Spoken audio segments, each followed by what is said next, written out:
Hi guys, I'm Nivita. இந்த வீடியோவில் 11th standard mathematics example 11.23 தான் பார்க்க போகிறோம். இன்டகிரேஷன்லேருந்து ஒரு ப்ராப்ளம் பார்க்க போகிறோம், சரிங்களா? ஸோ இங்கே என்ன கொடுத்துருக்காங்கன்னா, integral over 1 minus cos x divided by 1 plus cos x டிஎக்ஸ்ன்னு கொடுத்துருக்காங்க. இதுவே நமக்கு வந்து டிஃப்ரென்ஷியேஷன் இருந்தால் யூ/வி மெத்தடில் ரொம்ப சிம்பிளாக போட்டிருக்கலாம்.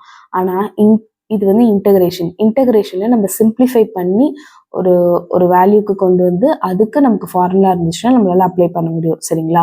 ஸோ அதனால அதுக்கு தான் நம்ம வந்துட்டு ட்ரிக்னாமெட்ரி ஃபர்ஸ்ட் வால்யூம்ல அவ்வளோ கஷ்டப்பட்டு இருந்தது. ஸோ அதெல்லாம் பார்த்துருப்பீங்க. இப்போ ஃபர்ஸ்ட் வந்துட்டு 1 மைனஸ் காஸ் எக்ஸ்க்கான formula 2 sine square x by 2, 1 plus cos எக்ஸ்க்கான formula 2 cos square x by 2. எப்படி ஞாபகம் வச்சுக்கலாம்? இந்த இடத்துல 3 2 வருது, ஓகேவா? 2 வருது, ஸ்கொயர்லேயும் வருது, எக்ஸ் பை 2லேயும் வருது.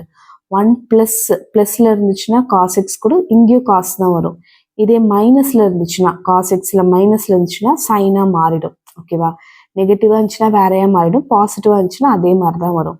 ஸோ இங்கே 2 2 கேன்சல் பண்ணிடலாமா? 1 மைனஸ் காஸ் எக்ஸ்க்கு 2 sine square x by 2 formula, 1 plus cos எக்ஸ்க்கு 2 காஸ் ஸ்கொயர் எக்ஸ் பை 2ங்கிறது ஃபார்முலா, ஓகே? ஸோ இப்போ sine square x by 2 by cos square x by 2 tan square x by 2ன்னு எழுதிடலாம், ஓகேவா? இப்போ நமக்கு பேசிக்காக டான் ஸ்கொயர் எக்ஸ் பை 2க்கு ஃபார்முலா கிடையாது. ஸோ அதனால நான் டான் ஸ்கொயர் எக்ஸ் பை 2 எப்படி எழுதிடுறேன்னா சீக்கன் ஸ்கொயர் எக்ஸ் பை 2 மைனஸ் 1ன்னு எழுதிடுறேன்.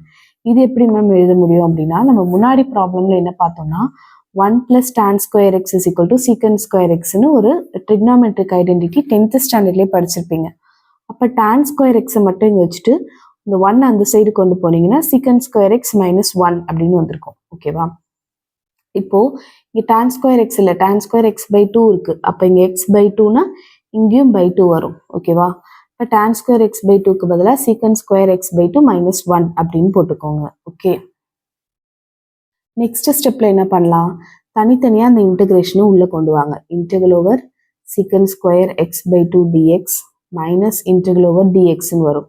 இன்டெக்ரலும் டியும் கேன்சல் ஆயிடுச்சுன்னா வெறும் எக்ஸ் மட்டும் வந்திருக்கும், மைனஸ் எக்ஸ் பிளஸ் சின்றது normal. Secant square x by 2 அப்படின்னு இருந்துச்சுன்னா பேசிக்காக சீக்கன் ஸ்கொயரை இன்டகிரேட் பண்ணீங்கன்னா உங்களுக்கு டான் எக்ஸ்ன்னு வரும், ஓகே? நான் எப்படி ஞாபகம் வச்சுக்க சொல்லியிருக்கேன் அப்படின்னா 2 செகண்ட் வெயிட் பண்ணிங்கன்னா டீ போட்டு எடுத்துகிட்டு வந்துடுறேன் அப்படின்னு சொல்கிற மாதிரி, ஓகே? அப்போ இப்போ சீக்கன் ஸ்கொயர் எக்ஸாக இருந்துச்சுன்னா டான் எக்ஸ் வரும். இப்போ சீக்கன் ஸ்கொயர் எக்ஸ் பை 2ன்னு இருந்துச்சுன்னா டான் எக்ஸ் பை 2 பை எக்ஸோட கோஎஃபிஷியண்ட்டை நம்ம டினாமினேட்டரில் போடுவோம், கரெக்டாக? ஸோ இப்போ இங்கே எக்ஸோட கோஎஃபிஷியன்ட் என்னது 1 பை 2. ஸோ அதை நம்ம டினாமினேட்டரில் போடும்போது நமக்கு secant square x by 2 integrate பண்ணிங்கன்னா tan x by 2 divided by எக்ஸோட கோஎஃபிஷியன்ட் 1 பை 2. ஸோ அது டினாமினேட்டரில் வரும். நெக்ஸ்ட் ஸ்டெப்பில் 1 பை 2 ரெசிப்ரோகேட் எடுத்தீங்கன்னா 2 tan x by 2 minus x plus c அப்படிங்கிறதா உங்களோட ஆன்சராக இருக்கும்.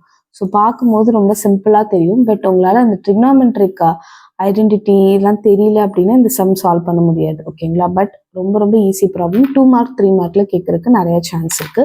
தேங்க்யூ ஸோ மச் ஃபார் வாட்சிங். இந்த வீடியோ பிடிச்சா மறக்காம ஒரு லைக் பண்ணுங்க, ஷேர் பண்ணுங்க, சப்ஸ்கிரைப் டு மை சேனல். ஏதாவது கமெண்ட்ஸ் இருந்தீங்கன்னா கமெண்ட்ஸ்ல சொல்லுங்க. உங்களோட ஒவ்வொரு கமெண்ட்டுமே எனக்கு ரொம்ப ரொம்ப important. Thank you so much for வாட்சிங்.